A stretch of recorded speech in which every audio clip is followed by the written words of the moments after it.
Welcome to my YouTube automotive channel. In today's video I have a 2013 Ford Taurus, and I will show you how you can start this vehicle with a failed battery in a key fob or without a battery in a key fob.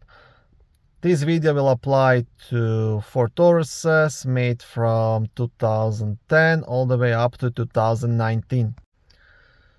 Okay, now for the purpose of this video, I've taken apart the key fob. As you can see, here's the battery, just to show you how it can be done. So all you need is actually this motherboard inside the key fob. So if I try to start the vehicle right now, what's gonna happen?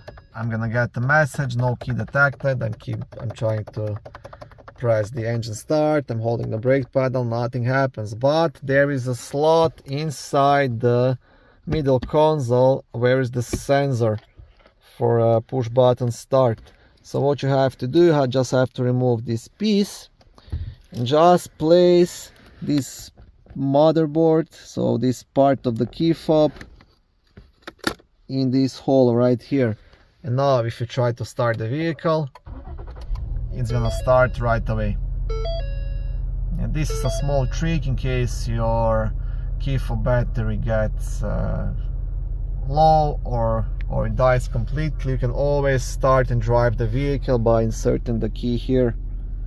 And most of people don't know this about Ford, but it's a good tip to know. Thank you for watching this short video. I hope it was helpful and educational. If it was, please like it and consider subscribing to my YouTube automotive channel. On my channel there is lots of how-to videos, do-it-yourself videos, car reviews, product reviews and other similar automotive topics.